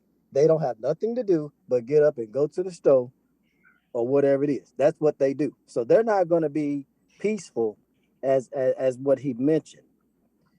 I am also the vice president of Eastern Little League, who we have a contract with the city of Waco Parks and Recreation, and we currently have a problem, an infestation of mosquitoes. And as the young lady, I say young lady, Ms. Johnson mentioned before, we have an issue with regards to the flooding and the holding of the water right there in that area. So we are constantly battling with the mosquitoes during the baseball season. This right here will make things a lot worse for us. And yeah, we enjoy seeing the deer. They come out when we're playing baseball, and we got the skunks. I hadn't seen any bobcats, but we do have the snakes. Now, with that being said, the infrastructure, and that was mentioned before. Right now, the roads are not built for it. We already have issues with sinkholes as it is. Ain't no telling what this is going to bring to the existing infrastructure that we have in place. McLennan County is currently in a housing crisis and in need of more homes in Waco, not another BSR water park. That's not a good fit for our community, and I don't think it'll be a good fit for your community. Furthermore, Waco ISD has plans of rebuilding Carver Middle School that was recently burnt down. And I truly believe that we need more communities in Waco or that border our area to make sure that we keep Waco strong. Right now, this proposal is not going to make us strong. It's going to weaken. And as mentioned before, it's going to move the citizens that are currently there out. And that's something that you should not want. It should be your goal to increase the population of the city of Waco, not decrease. Now, I understand there's a financial aspect of it. You're going to get a tax base, but guess what? Most people that come in the city of Waco, they get incentives for building things. We don't need that.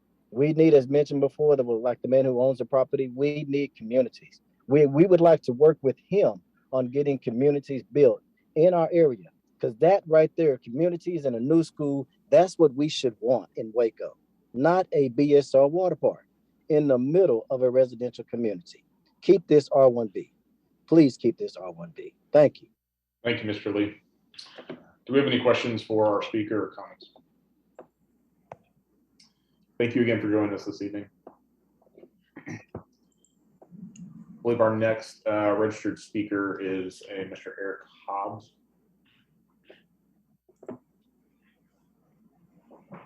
Good evening. My name is Eric Hobbs, and I too have two roles. I'm the Vice President of Carver Neighborhood Association, and which also includes Sharondale, Golson Heights, Hollywood Edition, and River Oaks, private neighborhood associations. We're all opposing this outdoor recreational amusement facility in RV park. Spoke with the pastor of Carver Park Church yesterday. Carver Park Church is also opposing this recreation facility. Now, with all this being said, I think you guys heard a lot of history. That Dripping Springs Senior Village, which is my other role, I'm the housing navigator for McLennan County. That's a 55 and older complex. And it's right next door to this proposed area. I think the 76704 would probably welcome this if they've ever considered across the road is 500 acres of land for sale, currently for sale. But to put this in an R1B residential area, we totally oppose it. And then I have another question for the owners. Don't have to answer it right now, but why East Waco and why this location? Thank you, Mr. Hobbs. We'll make note of that question if Mr. Howland chooses to respond at the end of our time. Before we move on, are there any questions, Mr. Hobbs? I believe we have Mr. Curtis Collins is our next speaker registered. Mr. Collins, welcome. Thank you, Mr. Chairman and Commissioners. Good evening. I have a series of questions that I would like to ask the applicant. Again, my name is Curtis Collins, and I'm the president of the Hollywood Community Council. And we have a unique community. It's part of the overall history that was mentioned earlier. This community was constructed in 1963 by professionals, Black professionals, school teachers, lawyers, and other professionals, because there at the time was no availability for housing and that sort of thing for Black professionals. So they built this community, and it's one way in and one way out, and we're very comfortable. It's a safe community. We have some of the original owners here, and it's quiet. We don't have any break-ins or shootings or anything like that. We love our community. But I wanted to ask the applicant a couple of questions. Is that possible? Is he still there? Well, he is. We can make note of him, and he'll have the opportunity to respond at the end of our list of speakers. Okay, my first question is this location his first, second, or third choice? Did he have other locations that he checked out and just decided on that this was the proper one for him, or is this the only one for him? My other question was, is this project part of a 5, 10, 15, or 20-year plan for urban renewal? My third question is, there are many parcels of land zoned commercial up and down I-35. Why not any of those locations? Why East Waco? And how long has this project been on the drawing board? These are questions that individuals in my community would like answers to. And I've already seen my fifth question was, are there any African Americans on the Planning Commission? And that I can see that there is. So that question is answered. And the last question, Waco is a diverse community. And in this proposal, we have lots of illustrations, and we don't see any black faces in any of these illustrations. And you would think that if you're coming to a community of African Americans, that you would have some African Americans in your illustrations. And that's all that I have, and thank you very much. Thank you, Mr. Collins. Any questions or comments from Mr. Collins before we leave? Once again, thank you for joining us this evening. And I believe our final registered speaker is a Mr. James Elliott.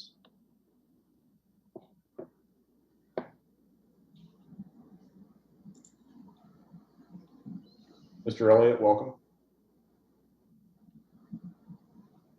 If you're able to take yourself off mute, we will be able to, should be able to hear you. Yes, we can hear you now, sir. Okay, I'm James Elliott, and I live in the Sharondale Neighborhood Association. And compared to what other people were saying, the first thing is traffic. We can barely get out of our neighborhood, and we are seniors, and we have been out here 50 years.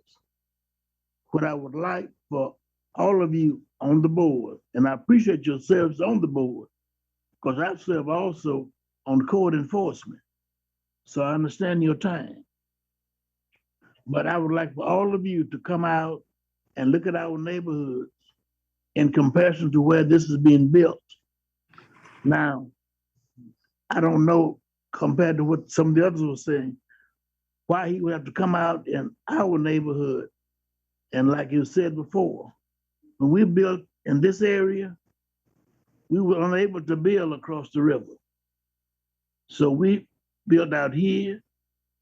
We were satisfied. We are retired. So this would interrupt our method of living. And I have tried myself to get the state to put a turning lane into the neighborhoods, and they would not do it. You can barely turn into the neighborhood. It takes sometimes 20 minutes to get out. So I'm against the changing from from the residential to commercial. I appreciate your time, and I polled our neighborhood association, and they're against it also. So before you decide and vote on it, I wish you would take all our concerns under consideration. Mr. Elliott, thank you. Thank you. Do we have any questions for Mr. Elliott before he goes? I'm concerned about the recreation. What is it? It is a recreational, an RV park with recreational amenities and a special permit for that. What are the recreational amenities? It is, the details are outlined in their places. I believe it's a combination of water, amusements, and small games and things like that for use of those individuals who are renting space, renting a slot while they're there. I do not think that this is the facility for our neighborhood. Thank you. Thank you, sir. Okay, that's the end of our public speakers on this item. Is Mr. Highland still on the line? If you would like to, I know there's a number of individuals who spoke, and just want to give them the chance to just respond to those concerns. Thank you, sir. Yes, and thank you to all those who had spoke, and I appreciate the concerns and the questions that you have. And Ross, if you don't mind, I was trying to find a piece of paper, but if there was a couple questions from the gentleman that I might miss, please let me know. But the first one, I think, and actually I believe two, well, they kind of, the questions were the same, and they tied in why East Waco, why where it is, and was this our first spot or only spot? No, we worked with this has been going on for over a year, and working with our real estate broker, but also with a land development company that specializes in this. And we looked at different locations. They flew in, we toured different properties, and the reason we looked at this one is as our number one spot was because of the location. Number one, where it was on JJ Fluellen, that there is a lot of farmland in it. That kind of ties into the other gentleman's question. Why not the 500 acres across the street or behind or around? Because this one was a perfect size. It's only 46 acres. We didn't want to build something to that scale. It also had the infrastructure there with the utilities, as opposed to having to deal with septic system. And it has, city water that was there. So I hope that answers that question.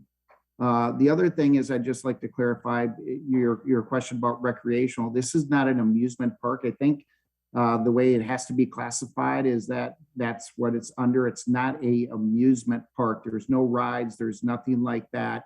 There'll be swimming pools, like Mr. Harris had mentioned, that there'll be an outdoor green area, grass area where kids can play gaga ball, if you know that, in an area, and there'll be like a playground for them to be on the swings and stuff like that. Am I missing any, Mr. Harris, or what did I? I think you've answered many of them. There's some of the questions were in regards to, how it incorporates into, planning in the short term and long term. You referenced many of the other questions in regards to other commercial zone properties, how long it's been planned, diversity issues, things like that. Okay, thank you. You're welcome. Okay. Any questions for Mr. Highland before we close our? Oh, yes, Mr. Smith. Yeah, so Mr. Highland, I have a question. Some of the speakers referenced maybe some environmental impact that building your RV park could have. Did y'all do any sort of surveys or reports on whether it's topsoil or different vegetation or animal life, just what the effect of building your RV park might be? What we did look at is what Mr. Clint, forgive me, Peters had mentioned about the woods, and making sure that we were going to not only make sure that we're protecting the vegetation that needed to be, but also the drainage. But that would come later, Mr. Smith, on the vegetation, a big part of it. We asked that up front, and that was part of it when we went through our initial, recommendations of what do we need to look out for. One of the things was, how are you going to divert the water, because no water can go on and off. So we had the development company look at it, and the way it is, they see no concerns with that whatsoever. But we will have an engineer, if we're awarded the opportunity for this, to come in and make sure all of that's done to code and make sure all of that is cared for. I have a question, Mr. Highland.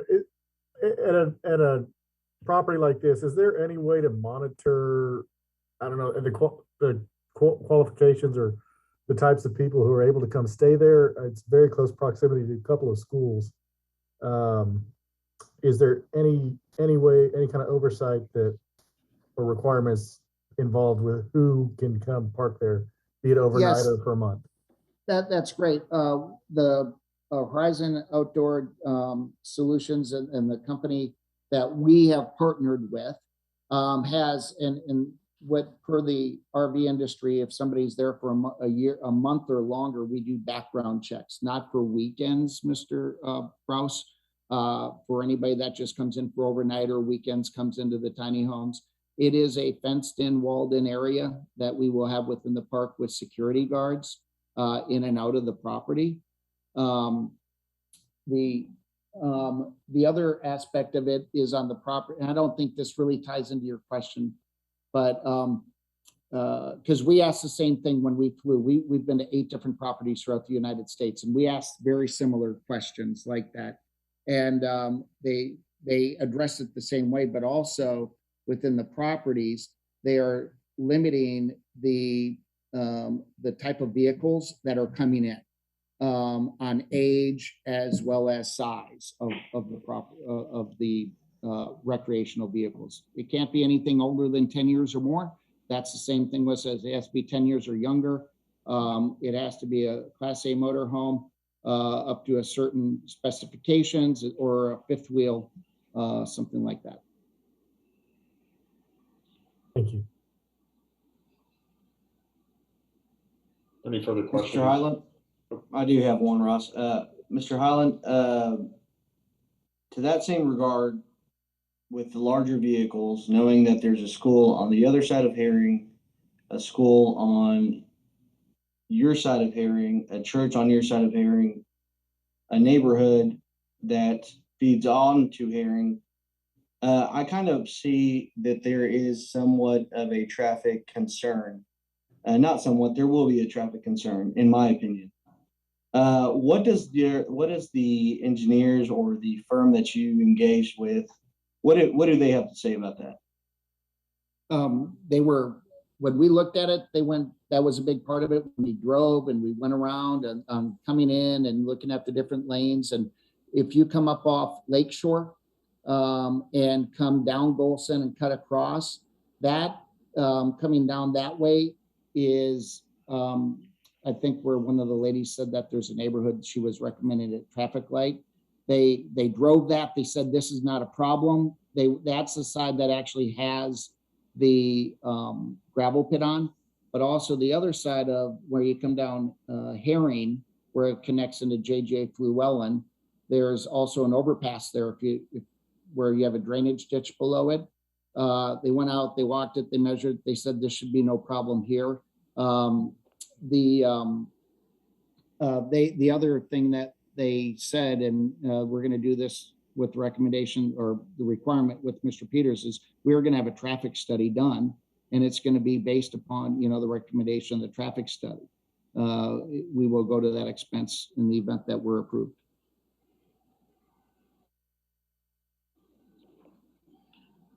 Thank you. Ross, I have a question for Clint. Yes. In the beginning, you said how many staff findings? Was it 19?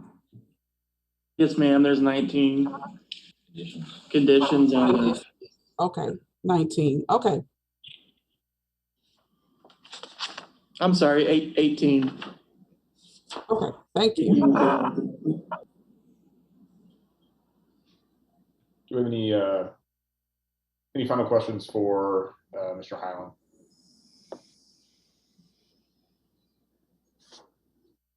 All right. Mr. Highland, thank you for joining us this evening. Thank you. Do we have any final questions for staff before we close our public hearing? I would like to ask you one thing, Mr. Peters. One of the speakers mentioned something about a designation, maybe a federal designation for this area being low income housing or something like that. Are you aware of any such designation, or do you know what he was talking about there? No, sir, I am not. Most of that area is zoned single family to R1B zoning, which allows single family residential, but does not have any restrictions on the type of single family residential as far as it being certain income qualified. So I'm not aware of that designation. We could look into that more, but I'm not aware of that. Clint, if I may say something, as a banker, the census tracts, I think that's what he was talking about, Dominic, is they identify certain areas as low, moderate, or upper income. And we as banks keep track of that. And many other firms, I would imagine. But I feel like that was what he was talking about. And this area may be a lower income or low to moderate income area. I haven't checked the census tract on this one, but that is something that folks keep track of. Yeah, I did have one question too for Clint and staff, city staff. So it sounds like several of the concerns for the people that are in the area for something like this to not be there. With the 19 points, I think that city staff's finding, this seems like it does fit or projected out for growth in our city with residential that is currently zoned at, that this is going to be a good fit for this area for future projections? Well, so that's why this type of use is requires a special permit, because it does need a little bit extra level of input. And so, you know, staff looks at it from some of the technical requirements, and then we have the public input. And so that gives the Plan Commission kind of a, you know, understanding of what the neighborhood feels like, is it a good fit or not. So, you know, I would encourage the commission to consider, you know, all the information that's been presented, not only from staff, but from all the speakers, because there's been numerous valid points in there. And it can be done in a way that could potentially fit in with the area, but, you know, I think there were a lot of valid points, you know, from a need for housing in the area, you know, potential of it negatively impacting some of the existing neighborhoods. So I think all those are valid points and should be considered by the commission in their decision. Thank you. Thank you. I think that's a good reminder on all these subjects that there are technical and non-technical considerations taken into account.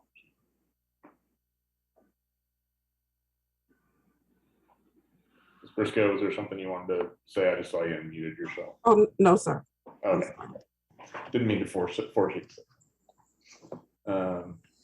Okay. Any final questions before we close our public hearing? All righty. We will close our public hearing. As we've noted, we do have a recommendation of approval from city staff. And so we will entertain a motion on this item. I'd like to make a motion based on it being 1819 conditions and hearing from the community. I vote that we do not approve this to be changed. Second. All right, we have a motion of disapproval by Ms. Briscoe and a second by Mr. Vickers. If you'd like to vote in favor of this motion, please raise your hand. All right. The motion passes unanimously, and it will go as a recommendation of disapproval to council. And Mr. Chair, I'd like to clarify, so that this vote of recommendation of disapproval will automatically trigger the supermajority requirement at city council. So it will take 5 out of the 6 city council to approve it. Thank you. Okay, we will move on to our next case, Z-21-47. In this item, what is the recommendation of city staff? Yes, sir, Mr. Chair, members of the commission. This is a public hearing on request from Sean Martin on behalf of People Against Discrimination and Displacement Housing Group Incorporated, Gene Martin, WPV Development LLC, Janice Springman, Ray and David Angerman, and Karen House for on property for approximately 42 acres of land at the southeast corner of South Loop 340 and South University Parks Drive for a land use designation change from industrial and open space to mixed use flex, and the rezone from R1B and M2 to We mailed out 13 notices on this one and had 0 return.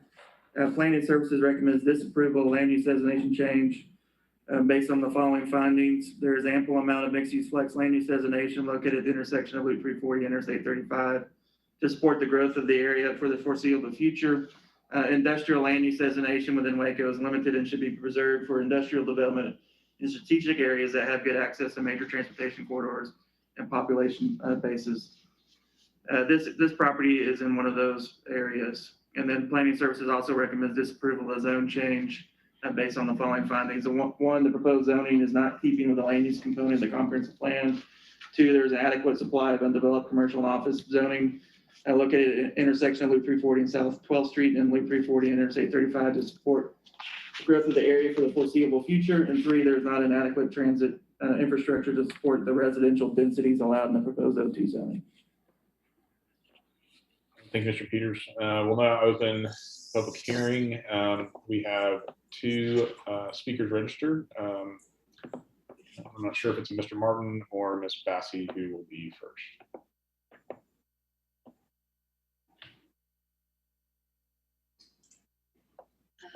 Mr. Martin,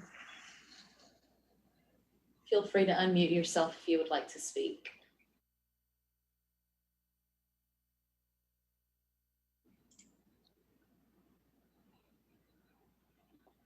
Mr. Martin, if you're able to hear us, if you can unmute yourself and address your comments to the commission.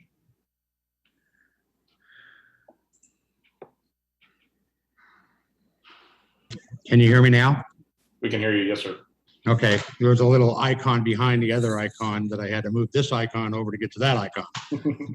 No Anyway, problem. thank you. Yeah, thank you for letting me speak. And, it's my understanding, I believe, what was it, about 6 years ago or so, they designated this more of an industrial area back then, I think, Clint, for a master plan. And anytime you do multifamily, it's all the price of the dirt that raises the price up. And there's a gentleman as a banker, and he knows that if you get your price of dirt up too much, you cannot have income adjusted housing is what we call it.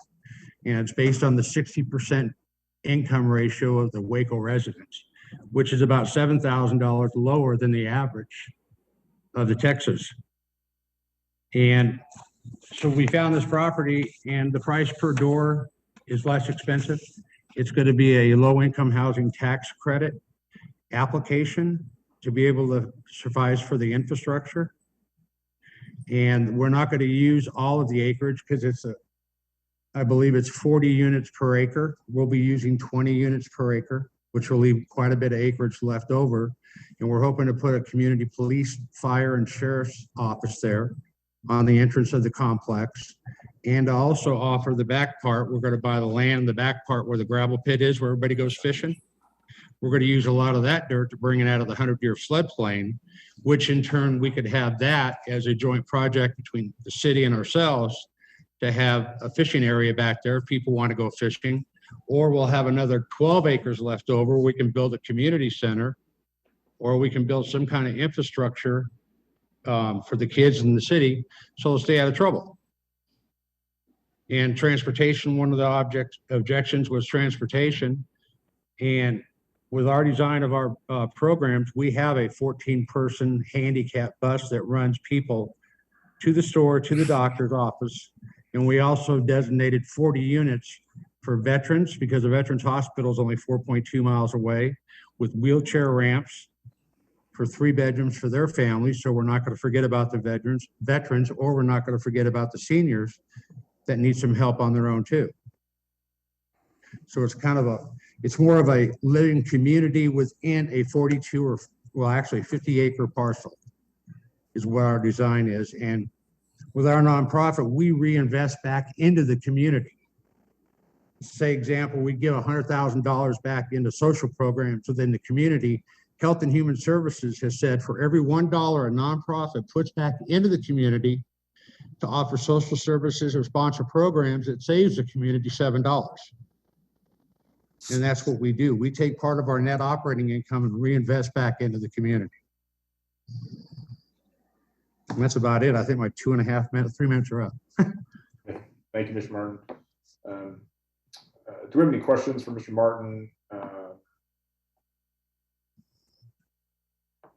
Mr. Martin, y'all's plan, what is how many units are you looking at on this? track? 400 with 40 special needs units for either handicapped veterans or seniors or people that need that kids have disabilities or whatever to get it so they can have access to a good quality life. Across the highway, rent starts at $1,100 a month. The brand new complex that's on the other side of 340 is $1,100 a month. That's expensive. Wages have not kept up with housing anywhere in any state. Texas alone needs 685,000 affordable units. Waco needs quite a few itself. All by all the statistics. And everybody's hurting. And if you can save a little bit of money on rent, you got disposable income to go spend in the community, right? That creates sales tax for the community. You can take 400 apartments and let's say they have $300 a month extra to spend in the community. Multiply that, you get quite a bit of tax base back over to the community, which helps fund other programs within the community. That's it. Thank you, Mr. Martin. Chair, I'd like to remind the commission that unlike the previous special permit cases, zoning changes, we can't consider specific uses. We have to consider all the uses that are allowed in these zoning districts because there's no, there can be no guarantee that it will be developed the way that it's been presented to you. Clint, just a follow-up question to that. Certainly, many of the things the gentleman suggested sounded admirable. It's not that this would close the door on any ability to do that. It's just, were this disapproved, it wouldn't close the door on the ability to do that. It would just close that door per se. Is that a accurate question? Yes, that is accurate. I mean, our recommendation is based on the O2 zoning, what it potentially can allow, and then, mainly what it's going from, which is industrial away from industrial. Okay. There is definitely, we're not saying Mr. Martin's, program is bad or anything like that. Of course. In our opinion, is not a good location for a zone change. I'll probably ask that question out of turn because we have one additional speaker registered. There's a Miss Courtney Bassey on the line, I believe.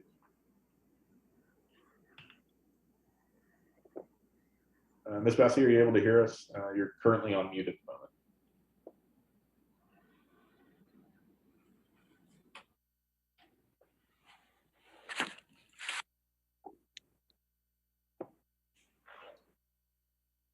Ms. Bassey, are you able to? Hello. Hello, how are you doing, ma'am? Very good. Hello, good evening. Welcome. Yeah, if you could please just address your comments to the commission if you have. So the land use plan shows open space and medium density residential office flex. That's what I saw on the future land use map. I believe I was even advised by someone in the planning office to change the zoning request from C2 to O2 because that's what the future land use map called for. So we did so, and before this meeting, I even double checked that, and that is accurate. It is not calling for industrial. And they mentioned that there was a limited supply of industrial space, but I went to the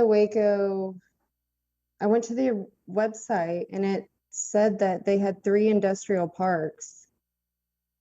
With one had a couple thousand acres that was available for development.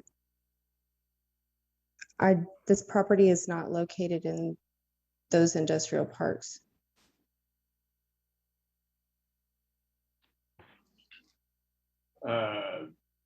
Mr. Peters, would you like to just make note of any land use concerns?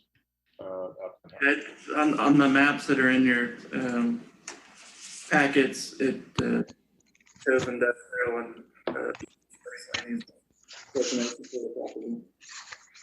and that's what I saw. I just wanted to double check.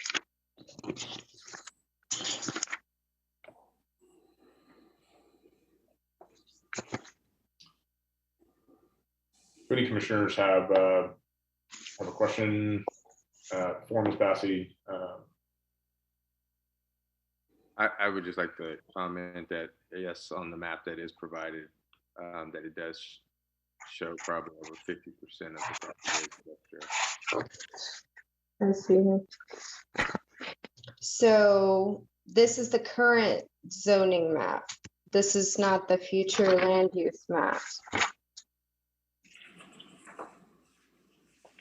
I'm referring to the land use map in the city plan.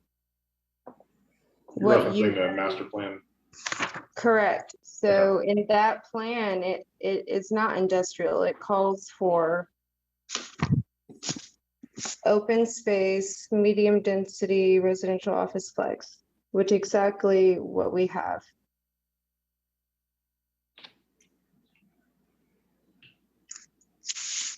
Don't have the master plan in front of me at the moment, so I can't. Well, I created screenshots as well as many other diagrams as well. When they refer to the transit infrastructure not being available, the property's also, I believe, on one of the fixed bus routes. Maybe, I don't have that paper here.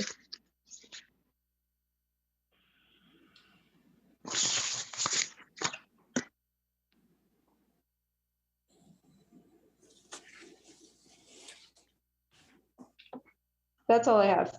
Okay, thank you. Okay, thank you, Ms. Bessie. Sure, thank you.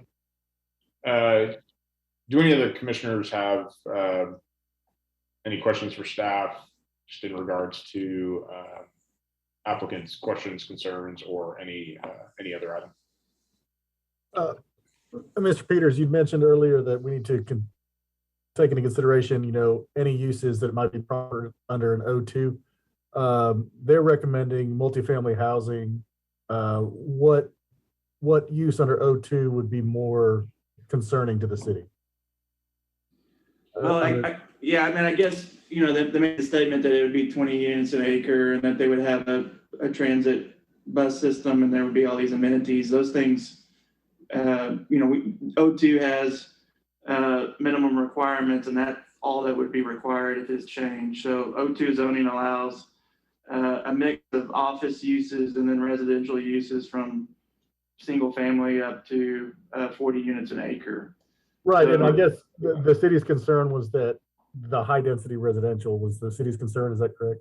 It's twofold. It's losing the opportunity for industrial development along that corridor, and then with the potential of a 40 unit an acre complex not having the adequate infrastructure and really the transit infrastructure to support that high density of a use. Sorry, go ahead. No, we've been talking a lot. It seems that affordable housing in Waco is a big concern, and this looks like someone that's looking to do that. I guess our thing is there's lots of other properties, in our opinion, that would be closer to services and amenities and in the city that would be more appropriate for that type of housing. And is there, in regards to the preserving industrial property is one of the assets that this area provides, I assume is, Loop 340 is pretty newly renovated. The infrastructure is well suited towards that purpose. That's correct. It's all been designed to fit that master plan for industrial development along that corridor. And you're starting to see that transition. I can't recall the name of it, but the steel and iron place has moved in there. They're under construction right now. And then the Busby feed stores there, and there's some other industrial uses that are, have been rezoned recently that will be developing along that corridor. All right. Okay. Any other points of discussion before we close public hearing? Okay. I will close the public hearing. We do have a recommendation of disapproval from city staff for the changes in land use and zoning. We'll entertain a motion on this item.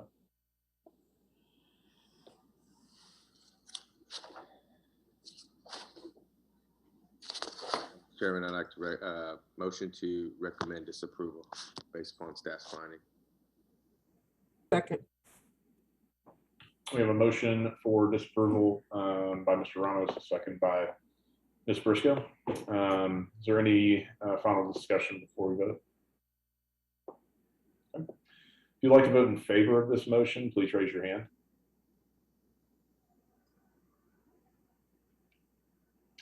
If you'd like to vote in opposition to this motion, please raise your hand. Okay. Motion passes with 8 in favor and 2 in opposition. We'll move on to case Z-21-63. What is the recommendation of city staff on this item? Yes, sir. This is a public hearing on request from Bruce W. Harrell on behalf of Caden Associates LLC on property located at 3301 Robinson Drive to rezone from O2 to O3. We mailed out 20 notices on this one, had 0 return. Staff recommends approval of the request for rezoning from O2 to O3 based on the following findings. The proposed zoning is keeping with the land use component of the comprehensive plan. 2, the public infrastructure is adequate to provide for uses allowed in the O3 zoning district. 3, the property meets all the area and width requirements for O3 zoning. 4, the proposed O3 zoning is compatible with the surrounding area. Thank you, Mr. Peters. We'll open our public hearing. We have 2 registered speakers. I believe our first individual is Mr. Brian Adnick.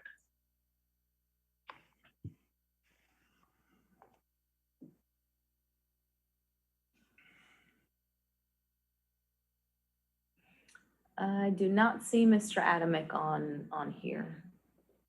Thought I saw him earlier. He may have. Okay.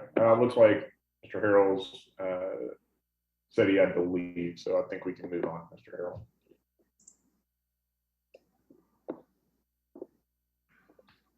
Mr. Harrell, welcome this evening. If you could address your comments to the commission.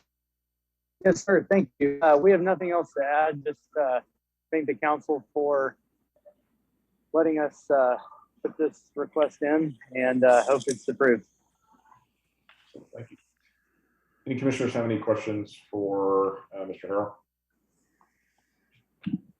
All right. Thank you, sir. Let's see, before we close public hearing, do we have any questions for staff? Okay. I'll close the public hearing. We have a recommendation of approval on this item, and I will entertain motions. A motion. Based on staff recommendation, I move to approve. Second. We have a motion for approval by Mr. Vickers, a second by Mr. Jefferson, I believe. Is there any discussion before we vote? Okay. If you would like to vote in favor of this item, please raise your hand. Motion passes unanimously. All right. In the case of Z-21-64, what's the recommendation of staff? Yes, sir, Mr. Chairman. This is a public hearing on request from David Mercer on behalf of Merkland Holdings LLC, a property located at 1018 and 1020 West Hall Avenue to rezone from C5 and O2 the C2. We mailed out 53 notices on this one and had one returned in favor. Planning Services recommends approval of zone change request based on the following findings. One, the proposed zoning is keeping the land use component of the comprehensive plan and the LaSalle Avenue district plan. Two, the public infrastructure is adequate to provide for uses allowed in C2 zoning. Three, the property meets all the area and width requirements for C2. And four, there is C2 zoning in the vicinity of the property. Thank you. We'll now open the public hearing. We have one registered speaker, Mr. David Mercer. Hey, good evening. Just wanted to make myself available to you guys if you had any questions. Otherwise, I have no further comments. All right, thank you. Any questions for Mr. Mercer? All right, thank you for joining us this evening. Any final questions for staff before we close the public hearing? Okay, I'll close the public hearing. We have a recommendation of approval by staff. Do we have any motions on this item? I move to approve based on staff recommendations. Second. We have a motion for approval by Mr. Krause, second by Mr. Vickers. Is there any discussion before we vote? Okay. If you'd like to vote in favor of this motion, please raise your hand. Motion passes unanimously. We'll move on to case Z-21-65. What is the recommendation of city staff? Yes, sir. This is a public hearing and request from Charles Merritt on behalf of Julius Chromatic and JKBM Holdings LLC on property located at 603, 609, 611, 615, 619, 623, and 625 South 10th Street to rezone from O2 to C2. We mailed out 60 notices on this one and had one returned in favor. Staff recommends disapproval of the zone change request based on the following findings. O2 zoning is the dominant zoning in the area between Webster Avenue and Cleveland Avenue and 7th Street to 11th Street. The existing O2 zoning provides a better opportunity for residential housing development that is needed in this area. And three, there is an adequate amount of commercial zoning in the area to support appropriate growth for the area. All right, thank you. We will open our public hearing on this case. We have one public speaker registered, Travis Bockham. I do not see Mr. Bockham on here anymore. Okay. Just for the register, or just for the record, I've got him down noted as speaking against the proposal. So any questions for staff or discussion before we close the public hearing? Okay, we'll close the public hearing. Our recommendation from staff is a disapproval of this request. Do we have any motions on this item?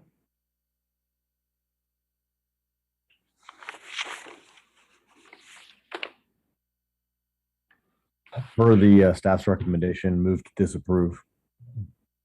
Second. We have a motion of disapproval on Mr. Vickers, a second by Mr. Gomez. Do we have any discussion before we vote? Okay. If you'd like to vote in favor of this motion, please raise your hand. If you'd like to vote in opposition to this motion, please raise your hand. If you'd like to abstain from this motion, please raise your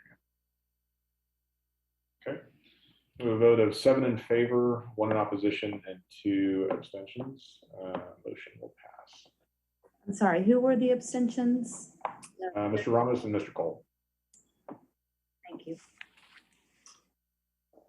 Move on to our final zoning case, case Z-21-66. What is the recommendation of city staff? Yes, sir. This is a public hearing on a request from Concepcion Cristina de la Cruz and Jennifer Michael on behalf of Versatile Development LLC at property located at 3509 Charlton Avenue to rezone from R1B to R2. We mailed out 42 notices on this one and had 0 return. Planning Services recommends disapproval on the change based on the following findings. R1B zoning is a dominant zoning in the area And there is not other R2 zoning in this block of Charlton Avenue. And the existing R1B zoning is more compatible with the surrounding area than the proposed R2 zoning. Randy, thank you. We have, we'll open the public hearing. We do have 2 public speakers registered on this item. I believe our first is Jennifer Michael.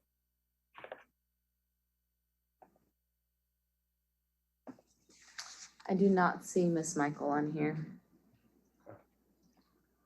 Our second speaker is Concepcion de la Cruz. She is not on here either. They are both applicants Okay. for the request. Okay. All right. Do we have any questions for staff before we close the hearing? We'll close the public hearing. Our recommendation from staff is a disapproval of this request, and we will entertain a motion on this item.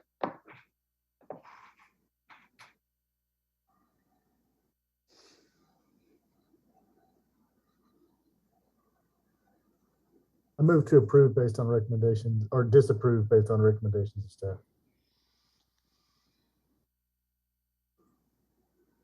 Second. We have a motion to disapprove by Mr. Browse and a second by Mr. Vickers. Any further discussion before we take our vote? Okay. If you'd like to vote in favor of this motion, please raise your hand.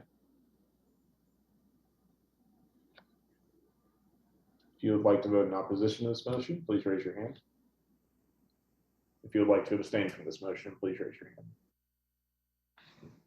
Okay. We have a vote of 8 in favor, with Mr. Ramos and Mr. Smith abstaining.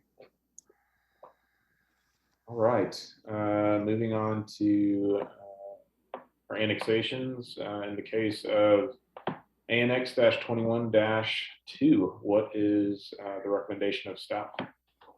Yes, sir. This is a public hearing on request from Cooper's Real Estate Investment Corporation, Gerald G. Farr, Victor Kenneth Cooper Jr., City McGregor, and Deborah Davis Cooper, for voluntary annexation of territory, designating the comprehensive plan land use designation for the said territory as suburban residential, designating R1A and PUD zoning for the said property, and extending the boundaries of the said city to include the territory described as approximately 442.35 acres of land situated in the following: a 251.06 acre tract of land situated in the Archibald Heron Addition, Abstract 404 of Aaron Cullen Survey, Abstract 237, McLennan County, Texas, and being all of the called 193 acre land to Gerald Farr listed in the probate recorded in McLennan County Deed Record 2018-01-0601 and official public records in McLennan County, Texas, inscribed in meets and bounds as Forge Tract, all of the called 25.5 acre tract of land in the Gerald Farr listed to probate recorded in CCD 2018-01-0601 the public records in McLennan County, Texas, and described in meets and bounds as Tract 5.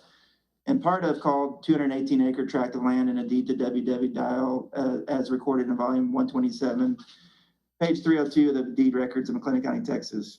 2, 109.81 acre tract of land situated in Lorenzo Dade Bragg Survey, Abstract 101, McLennan County, Texas, being all of the called 109.8 tract of land in a deed to Cooper's Real Estate Investment Corporation as recorded in document number 2007-000942 of the official public records of McLennan County, Texas. 3, a 37.983 acre tract of land situated in the Aaron Cullen Survey, Abstract 237, McLennan County, Texas, and being part of a called 218 acre tract of land in Gerald Farr listed in the probate record MCCD 2018-01-0601 official public records in McLennan County, Texas, and described in meets and bounds in a deed to W.W. Delarley as recorded in volume 143, page 626 of the deed records in McLennan County, Texas, for a 40.696 acre tract of land situated in Aaron Cullen Survey, Abstract 237, being all of the called 40.735 acre tract of land described in deed records to the city of McGregor as recorded in McLennan County Clerk document 2004-04-3847, official public records in McLennan County, Texas. And 5, a 2.752 acre tract of land in Archibald Heron Survey, Abstract 404. and the Benjamin J. Baxter Survey, abstract 102, being a portion of Valverde Road. These properties are located along or near the east side of Valverde Road and include the adjacent Valverde Road right of way, and they're further described within Waco's extraterritorial jurisdiction. Staff does recommend approval of the annexation, land use, and zoning. We did mail out 33 notices on this one, had 0 return. Mr. Peters. We'll now open our public hearing. I believe we have one public speaker registered, and Mr. King Cooper.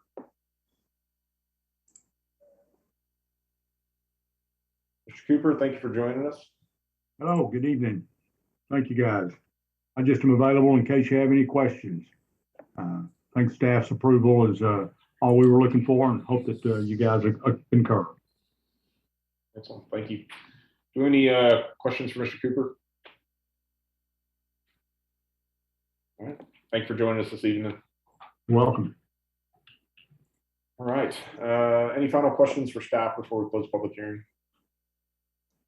Okay, we will close, or I will close the public hearing, and we have a recommendation of approval coming from city staff. Do we have any motions on this item?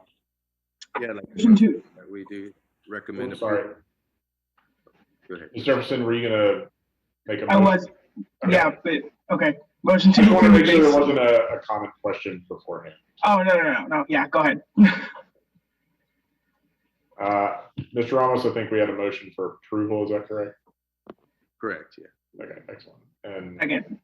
Second, perfect, by Ms. Jefferson. So, any final discussion before we vote?